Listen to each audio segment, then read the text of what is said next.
Hello everyone, welcome to Dhami vlogs. நம்ம சேனலை இப்போ நீங்கள் ஃபஸ்ட் டைம் பார்க்குறீங்க அப்படின்னா சேனலை மறக்காமல் சப்ஸ்கிரைப் பண்ணிவிடுங்க அண்ட் பக்கத்தில் பெல் ஐக்கனை கிளிக் பண்ணிவிடுங்க. இன்றைக்கி நம்ம பார்க்க போகிற வீடியோ பருப்பு போலி எப்படி பண்ணலான்னு. பருப்பு போலி பண்ணுறதுக்கு நான் 1 கப் மைதா மாவு எடுத்திருக்கேன், 3/4 கப்புக்கு கடலைப்பருப்பு எடுத்திருக்கேன். நான் கடலைப்பருப்பு எடுத்த அதே அளவுக்கு வெள்ளைக்கட்டி எடுத்திருக்கேன். இனிப்பு கரெக்டாக இருக்கும். உங்களுக்கு இனிப்பு கொஞ்சம் கம்மியாக வேணும் அப்படின்னா நீங்கள் எந்த கப்பில் கடலைப்பருப்பு எடுக்கிறீங்களோ அந்த கப்புக்கு 1/2 கப் எடுத்துக்கோங்க, இனிப்பு மீடியமாக இருக்கும். ஓகே, இப்போ நம்ம போலிக்கு மாவு பிசைய ஸ்டார்ட் பண்ணிடலாம். 1 கப் மைதா மாவு எடுத்துக்கோங்க.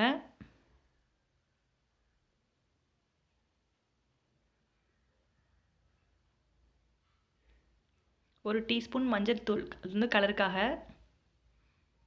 அப்புறம் தேவையான அளவு உப்பு.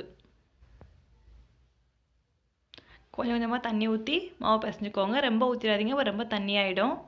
நல்லா எல்லா பக்கம் படுற மாதிரி பட்டு பிசைஞ்சுக்கோங்க கொஞ்சம் கொஞ்சமாக. இப்போ நம்ம மாவு நல்லா பிசைஞ்சாச்சு. இப்போ நம்ம இதை உடனே போலி யூஸ் பண்ணுற போகிறது இல்லை, இதை நல்லா ஊற வைக்க போகிறோம். எண்ணெயில் 2 டேபிள் ஸ்பூன் எண்ணெய் ஊற்றிக்கோங்க. இது நல்லா எண்ணெயில் ஊறினா தான் நமக்கு நல்லா போலி இழுக்கிறதுக்கு, அந்த மாவு இழுக்கிறது கரெக்டாக இருக்கும். ஸோ நல்லா எல்லா பக்கம் படுற மாதிரி ஊற்றி வச்சுட்டு ஒரு 2 to 3 ஹவர்ஸ்க்கு நல்லா ஊறட்டும். அதுக்கப்புறம் நம்ம எடுத்து யூஸ் பண்ணிக்கலாம். அப்போ தான் நமக்கு சூப்பராக போலி ரெடி ஆகும்.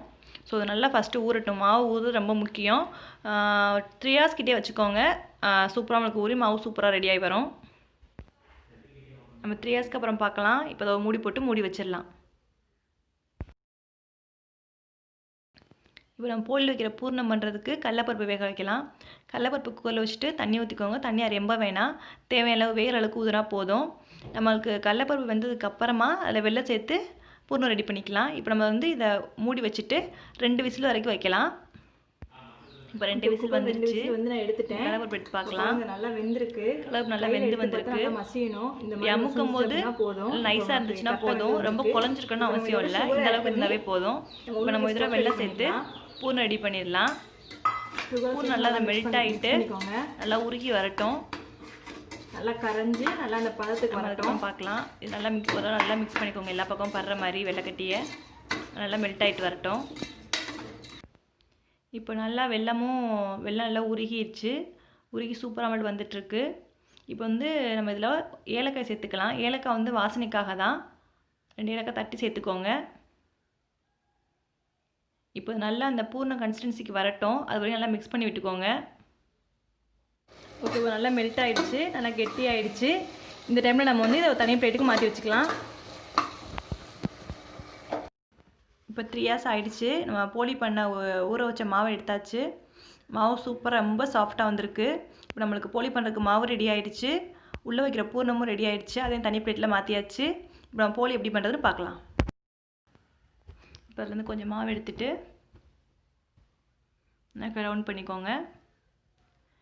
இந்த மாதிரி ஒரு பிளேட் எடுத்துக்கோங்க, வட்டமான பிளேட்டாக. அப்படி இல்லைன்னா சப்பாத்தி கடை கூட எடுத்துக்கோங்க. கீழே நல்லா ஆயில் அப்ளை பண்ணிக்கோங்க. அப்போ தான் நமக்கு ஒட்டாமல் வரும். அதுக்காக நல்லா உள்ளங்கை வச்சு அழுத்தம் கொடுத்து அப்படியே ஸ்ப்ரெட் பண்ணிக்கோங்க. உங்களுக்கு எந்த அகலம் வேணுமோ அந்த அகலத்துக்கு வச்சுக்கோங்க.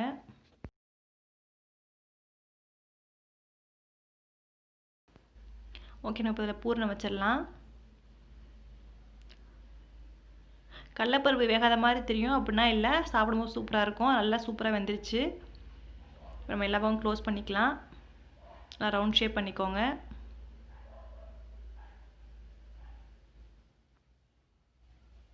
பக்கம் நல்லா கவர் பண்ணிக்கோங்க, கேப் இல்லாமல். அப்புறம் பூர்ணம் வெளில வந்துடும். இப்போ பூர்ணம் எல்லா பக்கம் போகிற மாதிரி லைட்டாக ப்ரெஸ் பண்ணிவிட்டு திருப்பிட்டு கையை வச்சு அழுத்தம் கொடுத்துக்கோங்க. நீங்கள் இதை கையை வச்சும் பண்ணலாம். சப்பாத்தி கட்டை இருந்துச்சு அப்படின்னா அதை வச்சு லைட்டாக ப்ரெஸ் பண்ணி கூட எடுத்துக்கலாம். எனக்கு கை கம்ஃபர்டபுள் ஆகுங்கனால இப்படியே பண்ணிட்டேன். அந்த போலி ஷேப் நம்மளுக்கு சூப்பராக ரெடி ஆகிட்டு இருக்கு. இப்போ நமக்கு சூப்பராக போலி ஷேப் ரெடி ஆகிடுச்சு. இப்போ நம்ம வந்து இதை எடுத்து ஒரு பிளேட்டில் வச்சுட்டு தோசை கல்லை போட்டு எடுத்துக்கலாம். ஓகே, இப்போ கல் காஞ்சதுக்கப்புறம் எண்ணெய் தேய்ச்சிக்கோங்க. எண்ணெய் நல்லா நிறையவே தேய்ச்சிக்கோங்க, நல்லாயிருக்கும் போலிக்கு.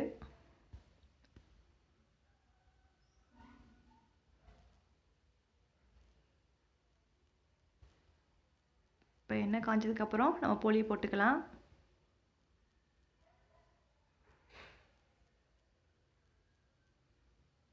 ஓகே, நீங்கள் போலியை போட்டதுக்கப்புறம் அடுப்பை வந்து ஹை ஃப்ளேமில் வைக்காதீங்க, கருகிடும்.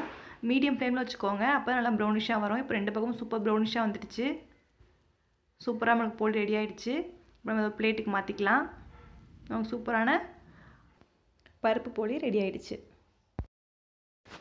இந்த வீடியோ உங்களுக்கு பிடிச்சி நம்ம சேனலை மறக்காமல் சப்ஸ்கிரைப் பண்ணுங்கள், ஷேர் பண்ணுங்கள், லைக் பண்ணுங்கள். தேங்க்யூ.